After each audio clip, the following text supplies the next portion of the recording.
আজকের আলোচনা ইতিহাসের এমন এক বিশ্বাসঘাতকতা নিয়ে, যে একটা গোটা সাম্রাজ্যকে গুঁড়িয়ে দিয়েছিল আর জন্ম দিয়েছিল আরেকটার। আচ্ছা, একটা রাজ্য জয় করতে ঠিক কী লাগে? হাজার হাজার সৈন্যের বিশাল এক বাহিনী, নাকি শুধুই একজনের বিশ্বাসঘাতকতা? চলুন ফেরা যাক সেই সময়ে, অষ্টাদশ শতাব্দীর বাংলা, যে বাংলাকে তখন বলা হতো ভারতের রত্ন। ভাবা যায়, অষ্টাদশ শতাব্দীর মাঝামাঝি সময়ে বাংলা ছিল বিশ্বের সবচেয়ে ধনী প্রদেশগুলোর একটা। মানে, এটা ছিল বিশ্ব বাণিজ্যের একটা বিশাল হাব, যেখানে ছিল অফুরন্ত সম্পদ। আর ঠিক এই সম্পদটায় সবার নজর কেড়েছিল। আর এই বিশাল রাজ্যের সিংহাসনে তখন কে?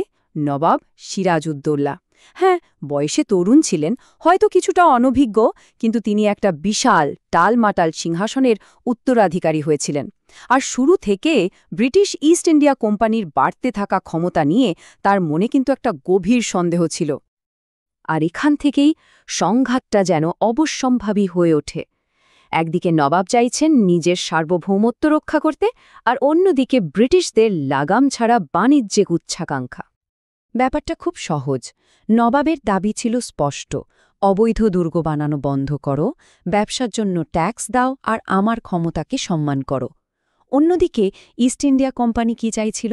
তাদের লক্ষ্য ছিল বাণিজ্যটা একচেটিয়া করে ফেলা, নিজেদের সামরিক শক্তি বাড়ানো, আর এখানকার রাজনীতিতে নাক গলানো। তো বোঝাই যাচ্ছে, সংঘাত তো বাধবেই। আর রবার্ট ক্লাইভের মতো এক ধুরন্ধর লোকের নেতৃত্বে ইস্ট ইন্ডিয়া কোম্পানি নবাবের কর্তৃত্বকে একেবারে খোলাখুলি চ্যালেঞ্জ করতে শুরু করল। আর এর ফলেই পরিস্থিতি একেবারে চরমে পৌঁছাল। আর এই টালমাটাল পরিস্থিতির মধ্যেই পর্দার আড়ালে জন্ম নিল এক গোপন ষড়যন্ত্র। এমন এক ষড়যন্ত্র যা ইতিহাসের গতিপথটাকেই চিরদিনের জন্য ঘুরিয়ে দেবে। এই ষড়যন্ত্রের মূল খেলোয়াড় ছিল দুজন। প্রথমজন মীর জাফর, নবাবের সেনাপতি, কিন্তু মনে পুষে রেখেছিলেন একরাশ অসন্তোষ আর উচ্চাকাঙ্ক্ষা। তার মনে হতো নবাব তাকে ঠিকমতো গুরুত্ব দিচ্ছেন না। আর দ্বিতীয়জন রবার্ট ক্লাইভ, কোম্পানির সেই ধূর্ত নেতা, যিনি ক্ষমতায় আসার জন্য একটা শর্টকাট খুঁজছিলেন। তাদের মধ্যে ডিলটা ছিল একদম সোজাসাপটা। ঠিক হল, যুদ্ধের সময় মীর জাফর তার বিশাল বাহিনী নিয়ে চুপচাপ দাঁড়িয়ে থাকবেন, কিছুই করবেন না। এর বদলে রবার্ট ক্লাইভ কথা দিলেন, মীর জাফরকে বাংলার নতুন নবাব বানানো হবে। আর নবাব হয়ে মীর জাফর কোম্পানিকে দেবেন বিপুল পরিমাণ সম্পদ আর ক্ষমতা।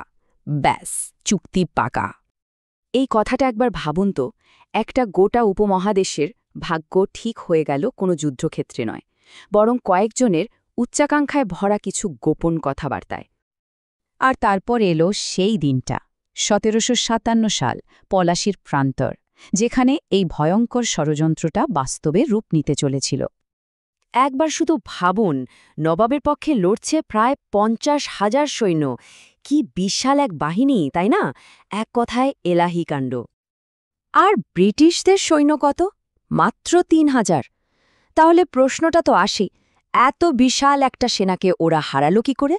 উত্তরটা কিন্তু কোনো যুদ্ধকৌশলে লুকিয়েছিল না, লুকিয়েছিল বিশ্বাসঘাতকতায়। যুদ্ধের ঠিক সেই মোক্ষম সময়ে মীর জাফর, নবাবের সবচেয়ে বড় অশ্বারোহী বাহিনীর প্রধান, নিজের বাহিনী নিয়ে একপাশে সরে দাঁড়ালেন, যুদ্ধই করলেন না। আর তার এই একটা কাজেই নবাবের গোটা সেনাবাহিনীতে শুরু হয়ে গেল চরম বিশৃঙ্খলা। আসলে পলাশীর যুদ্ধটা তো কোনো যুদ্ধই ছিল না, এটা ছিল একটা সাজানো নাটকের শেষ অঙ্ক, একটা ষড়যন্ত্রের বাস্তবায়ন। নবাবের সেনাবাহিনী ছত্রভঙ্গ হয়ে গেল, আর নবাব সিরাজউদ্দৌলাকে শেষ পর্যন্ত পালাতে হলো। কিন্তু বিশ্বাসঘাতকতার একটা দাম তো চোকাতে হয়, তাই না? আর এই বিশ্বাসঘাতকতার ফল ছিল মারাত্মক, যাই উপমহাদেশে এক নতুন অন্ধকার যুগের সূচনা করেছিল। তো মীর জাফরের কি হল? তিনি নবাব তো হলেন, কিন্তু কেমন নবাব? একজন পুতুল শাসক, মানে নামে শুধু নবাব, কিন্তু তার ক্ষমতার সব সুতো নাড়ছিল ব্রিটিশরা। কি পাওয়ার কথা ছিল আর কি পেলেন? কথা ছিল পাবেন অসীম ক্ষমতা, কিন্তু হলেন ক্ষমতাহীন এক পুতুল। কথা ছিল পাবেন বিপুল সম্পদ, কিন্তু উল্টে বাংলার রাজকোষ খালি করে ব্রিটিশদের টাকা জোগাতে হলো। আর একটা স্থায়ী রাজবংশের স্বপ্ন, সেটাও ধুলোয় মিশে গেল। কয়েক বছরের মধ্যেই ব্রিটিশরা তাকে সরিয়ে দিল। আর এই সবকিছুর চূড়ান্ত পরিণতি কি দাঁড়ালো? পলাশির মাঠে সিরাজউদ্দৌলার পতন। আসলে ছিল ভারতবর্ষে প্রায় ২০০ বছরের ব্রিটিশ শাসনের এক অমোঘ শুরু। শেষ করার আগে একটা প্রশ্ন রেখে যাই। ভাবুন তো একবার, যদি সেদিন একজনের বিশ্বস্ততা বিক্রি না হতো, তাহলে আজ আমাদের ইতিহাসটা কতটা অন্যরকম হতে পারত।